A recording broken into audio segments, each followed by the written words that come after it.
Hello everyone, कैसे हैं सभी। I hope you all are doing great and welcome back to Study Point. तो आज से हम एक नई सीरीज स्टार्ट करने वाले हैं जिसमें कि हम लोग प्रीवियस ईयर्स के एग्ज़ाम में जितने भी क्वेश्चंस जो हैं इंडियन जीके के हिस्ट्री से हम स्टार्ट करेंगे, पूछे गए हैं उन सब के वो सभी क्वेश्चन आंसर सीरीज़ में लेके आऊँगी। राइट, देखिए आप एज़ यू नो कि हिमाचल प्रदेश में जो है पटवारी की वैकेंसीज आ चुकी हैं, 1000+ हैं और बहुत ही जल्द आपको फॉर्म भी देखने को मिलेंगे। इसके अलावा जो मेरी ये क्वेश्चन आंसर सीरीज़ रहेगी, ये सिर्फ पटवारी के लिए ही नहीं, जितने भी टीचिंग एग्ज़ाम्स होते हैं जैसे टैट हो गए, कमीशंस जितने भी होते हैं, उन सब के लिए बहुत ही ज़्यादा फ्रूटफुल ये होने वाली है। तो चलिए स्टार्ट करते हैं। फर्स्ट क्वेश्चन इज़, कौन सी धातु सिंधु लोगों को ज्ञात नहीं थी। देखिए, इनको तांबा, कांसा, ये सारी की सारी जो है, इनको ये सारे मेटल्स इनको नॉन थे, बट जो आयरन था, लोहा था, इसके बारे में इनको कोई नॉलेज नहीं थी। Right, next question is, Sindhu घाटी सभ्यता के लोगों के संभावित शासक कौन थे।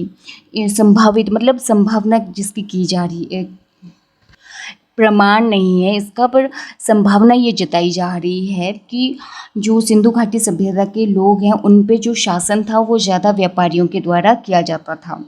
राइट, सिंधु घाटी सभ्यता का काल क्या है।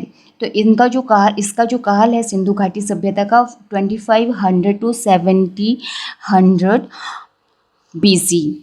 कितना है? 2500 to 1700 BC। Next question is, Harappa की खोज 1921 में किसने की थी। देखिए, सबसे पहले तो क्वेश्चन इस तरीके से यहाँ से बहुत बार पूछा गया है कि हड़प्पा की खोज कब की गई थी, तो वो की गई थी 1921 में। राइट, और मोहनजोदड़ो की अगर पूछी जाए तो 1922 में की गई थी। तो किसके द्वारा ये की गई थी? हड़प्पा की गई थी दयाराम साहनी के द्वारा। और मोहनजोदड़ो की जो खोज है 1922 में, ये किसने की थी? ये की थी रखलदास बनर्जी। हड़प्पा की दयाराम साहनी और मोहनजोदड़ो की रखलदास बनर्जी। देखिए, रखलदास इकट्ठा वर्ड और बनर्जी अलग अलग है। यहाँ पे मैं आपको थोड़ा सा ट्रिक बता देती हूँ कि किस तरह से आपने याद रखना है, क्योंकि इसमें बहुत कन्फ्यूज़न रहता है कि हड़प्पा की खोज किसने की थी और मोहनजोदड़ो की किसने की थी। देखिए, हड़प्पा का आप ऐसे देखिए, हड़प्पा, तीन वर्ड्स हैं तो वैसे चार, but मान लेते हैं कि तीन है। हड़प्पा। इसी तरह से देखिए, इसमें भी तीन यहाँ पे लेटर्स हैं, पर इसमें तीन वर्ड्स हैं, दया राम साहनी। तो इससे हम याद रख सकते हैं कि हड़प्पा की खोज की थी दया राम साहनी ने, और जो मोहनजोदड़ो है इसकी रखलदास बनर्जी ने की थी।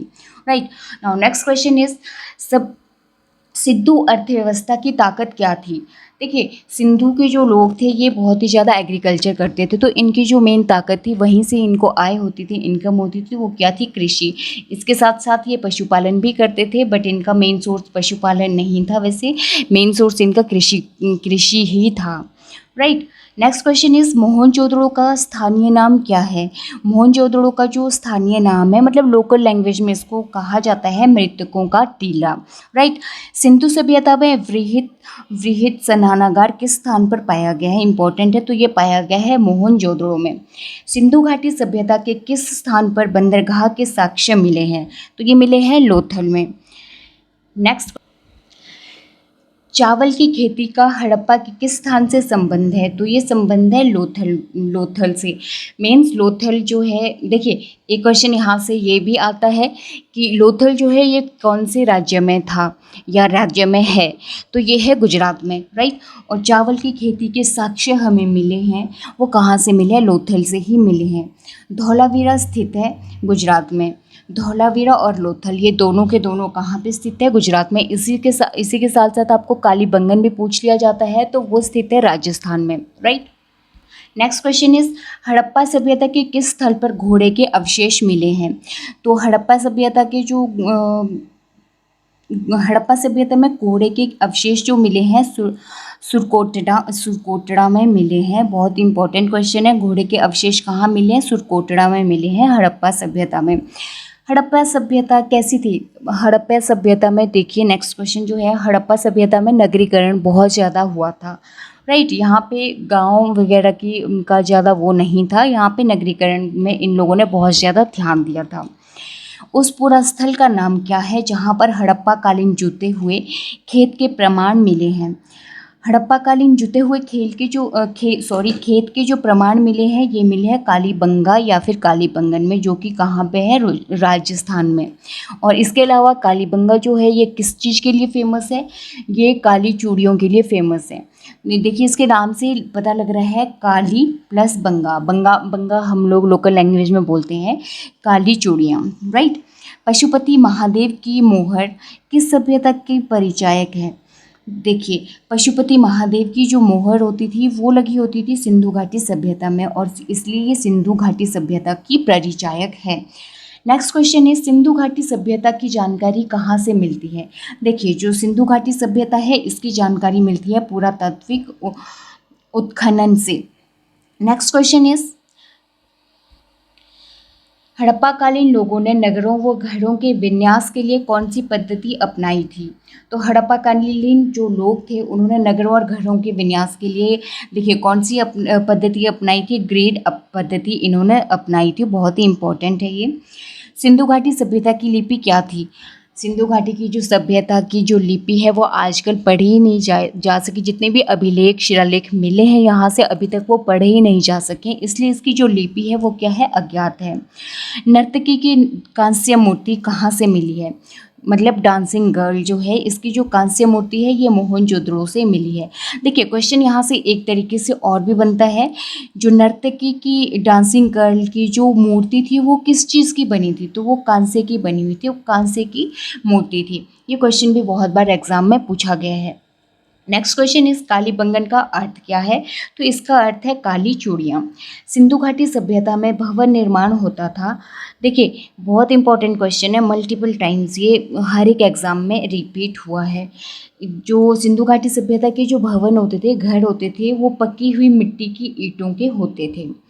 हड़प्पा सभ्यता किस युग की थी, तो ये थी कांस्य युग की। किस युग की थी, कांस्य युग की। Now next question is, Sindhu घाटी सभ्यता के लोगों का मुख्य व्यवसाय क्या था। तो सिंधु घाटी सभ्यता के लोगों का मुख्य व्यवसाय था व्यापार, राइट। देखिए हड़प्पा सभ्यता के निवासी थे शहरी। कैसे थे ये, शहरी। हड़प्पा वासी किस वस्तु के उत्पादन में सर्वप्रथम थे, तो ये कपास के उत्पादन में सबसे आगे थे, राइट। बहुत ही इंपॉर्टेंट क्वेश्चन है। सिंधु घाटी सभ्यता का सबसे प्रचलित नाम क्या है। देखिए सिंधु घाटी सभ्यता के जो है बहुत सारे नाम हैं। सिंधु घाटी सभ्यता भी इसको कहा जाता है, हड़प्पा सभ्यता भी इसी को कहा जाता है, या फिर आप कह सकते हो हड़प्पा सिंधु सभ्यता। तो सबसे जो फेमस नाम था वो था हड़प्पा सभ्यता, राइट। पूर्व वैदिक काल के आर्य किसकी पूजा करते थे। पूर्व वैदिक काल के जो आर्य थे वो करते थे इंद्र देवता की पूजा। इसके अलावा ये वरुण, अग्नि, इनकी भी पूजा करते थे, जबकि ये विष्णु और शिव की उस टाइम जो है कोई पूजा नहीं की जाती थी।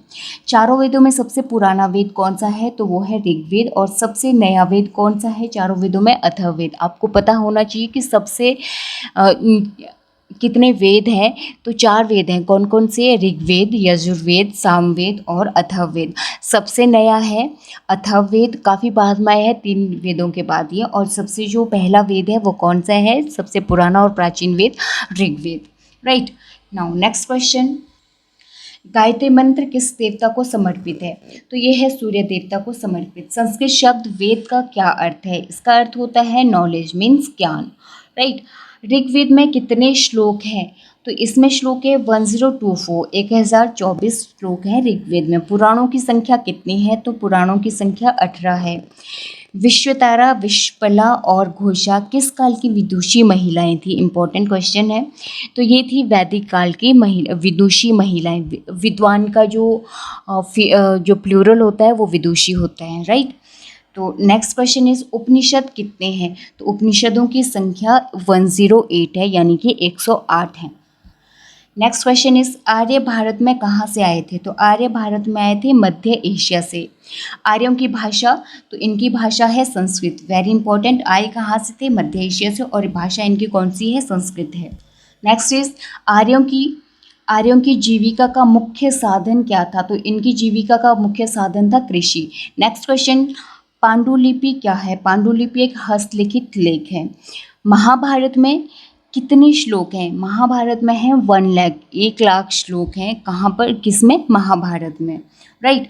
किस महाकाव्य के जय संहिता के नाम से जाना जाता है? किस महाकाव्य को जय संहिता के नाम से जाना जाता है? तो महाभारत को जाना जाता है जय संहिता के नाम से। उस साहित्य का नाम बताइए जिसमें वनों में रहने वाले मुनियों द्वारा की गई वेदों की व्याख्या है।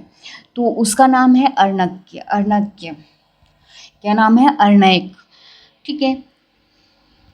नेक्स्ट क्वेश्चन इज उपनिषद क्या है? तो उपनिषद क्या है? ये जो उपनिषद है ये हिंदू दर्शन का एक स्रोत है। Right. Next question is Rigveda में मंडल कितने हैं? देखिए ऋग्वेद में जो है 10 मंडल है। अस्तोमा सदगम्य लिया गया है, तो ये लिया गया है ऋग्वेद से। नेक्स्ट क्वेश्चन इज किस वेद का संबंध तंत्र मंत्र से है, यानी कि जादू टोना से है? तो वो है अथर्ववेद का।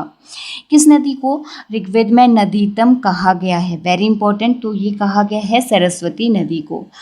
व्यास नदी को वैदिक काल में किस नाम से जाना जाता था? इंपॉर्टेंट है, व्यास नदी को जाना जाता था बिपाशा के नाम से। वैदिक काल के एक चरण में राजा को गोपति, देखिए नेक्स्ट क्वेश्चन क्या कह रहा है कि वैदिक काल में एक चरण में राजा को गोपति कहा जाता था। तो इस गोपति का जो मीनिंग है वो बताना है कि क्या अर्थ है इसका। तो इसका अर्थ है मवेशियों का स्वामी। गोपित का क्या अर्थ था? तो उसका अर्थ था मवेशियों का स्वामी, मीन्स लॉर्ड ऑफ कैटल।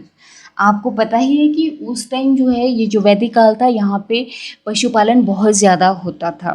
ठीक है, इसलिए मवेशियों का स्वामी कहा जाता था। वैदिक मंत्रों या भजनों के संग्रह को किस नाम से जाना जाता है? वैदिक मंत्रों भजनों के संग्रह को किस नाम से जाना जाता है? तो इसको जाना जाता है संहिता के नाम से। उपवेदों के नाम बताइए। उपवेद 4 हैं, देखिए कौन कौन से हैं? आयुर्वेद, गंधर्ववेद, शिल्पवेद और धनुर्वेद। राइट। कौन से धर्म ग्रंथ को वेदांत के नाम से जाना जाता है? तो वेदांत के नाम से जाना जाता है उपनिषद को। राइट। भारत में आर्यों के आगमन कब हुआ था? आर्यों का जो आगमन हुआ था ये हुआ था 1500 BC के आसपास, क्योंकि देखिए जो ऋग्वैदिक काल है, देखो वैदिक काल उसमें कन्वर्ट हुआ, 2 भागों में बंटा हुआ है, ऋग्वैदिक काल और दूसरा कौन सा था? उत्तर वैदिक काल। जो ऋग्वैदिक काल था ये था 1500 से 1000 BC तक, और जो उत्तर वैदिक काल था ये 1000 से 600 BC तक था। तो जैसे ऋग्वैदिक काल शुरू हुआ था उसी टाइम जो है आर्य यहाँ पे आ चुके थे। तो अप्रॉक्सीमेटली इनका जो आर्य काल है, ये आर्यों का जो आगमन काल है 1500 BC के आसपास ही अप्रॉक्सीमेटली माना जाता है। राइट। किस साहित्यकार ने आर्यों के मूल स्थान को उत्तरी ध्रुव बताया है? तो देखिए बाल गंगाधर तिलक ने। तो किसने कहा था? बाल गंगाधर तिलक ने ये कहा था कि आर्य जो है इनका जो मूल स्थान है वो उत्तरी ध्रुव है। देखिए यहाँ पे एक चीज़ आपने और याद रखनी है, दयानंद सरस्वती ने जो है आर्यों का जो मूल स्थान बताया, इन्होंने बताया है तिब्बत। राइट। वेद त्रय के अंतर्गत आते हैं। वेद त्रय में देखिए कौन कौन आते हैं? वेद त्रय में आते हैं ऋग्वेद, यजुर्वेद, सामवेद। देखिए यहाँ से क्वेश्चन इस तरह से भी पुटअप किया जा सकता है, तीनों वेद ऑप्शंस में दिए, चारों वेद ऑप्शंस में दिए होंगे, ऋग्वेद, यजुर्वेद, सामवेद और अथर्ववेद। तो पूछ लिया जाएगा कि कौन सा त्रय वेद त्रय में नहीं आता? तो वेद त्रय में जो नहीं आता वो है अथर्ववेद। ऋग्वेद, यजुर्वेद और सामवेद ये त्रयवेद कहलाते हैं, वेद त्रय सॉरी। शतपथ ब्राह्मण का संबंध है, तो शतपथ जो ब्राह्मण थे इनका संबंध है यजुर्वेद से। उपनिषदों का प्रमुख प्रतिपाद विषय क्या है? तो इनका जो प्रमुख प्रतिपाद विषय था वो था अद्वैतवाद का निरूपण। ऋग्वेद के मंत्रों का संकलन हुआ, तो जो ऋग्वेद में जो मंत्र थे उनका संकलन हुआ था 1500 to 1000 BC के अराउंड। पंचम वेद किसे कहा जाता है? वेरी इंपॉर्टेंट, इसे ये कहा जाता है महाभारत को। नेक्स्ट इज ऋग्वैदिक आर्यों के लिए सबसे महत्वपूर्ण नदी थी, तो इनके लिए सबसे महत्वपूर्ण नदी थी सिंधु। ऋग्वेद काल के दौरान यवा क्या था? यवा एक उपज थी, और यवा को संस्कृत में जो है जौ को यवा कहा जाता है।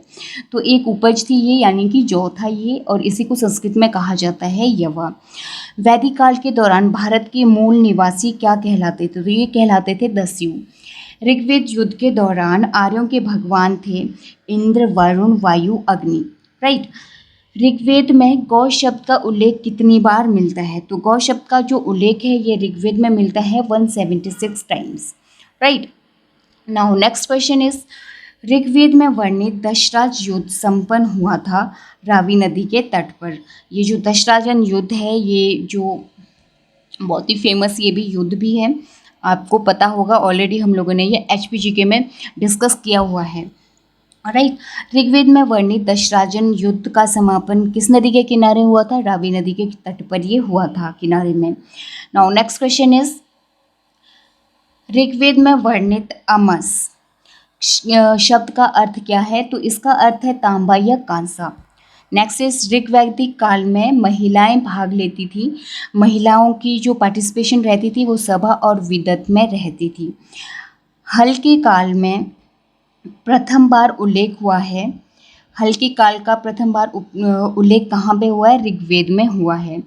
शूद्र शब्द का प्रयोग प्रथम बार उल्लेख जो है शूद्र शब्द का प्रथम बार उल्लेख हमें कहाँ मिलता है? ऋग्वेद के 10वें मंडल में मिलता है शूद्र शब्द का उल्लेख।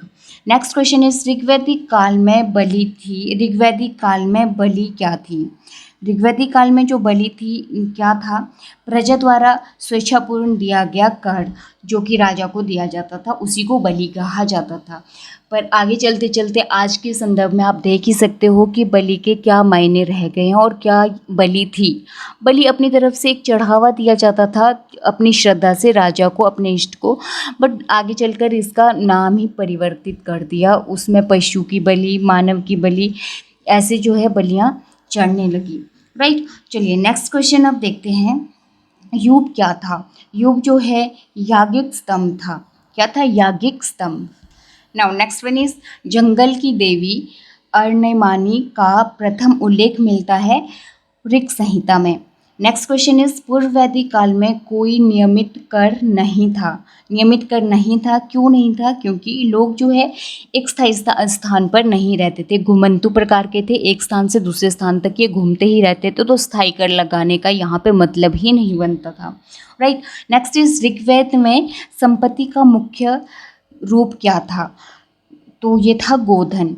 कहने का मतलब ये है कि जो ऋग्वेद में जो है क्या था, ऋग्वैदिक काल जो है वहाँ पे क्या होता था, अगर कोई रिच है तो उसकी पहचान कहाँ से की जाती थी? आज की डेट में जो की जाती है वो की जाती है किसके पास कितनी प्रॉपर्टी है, पैसा है, उससे की जाती है उसकी रिचनेस की तुलना।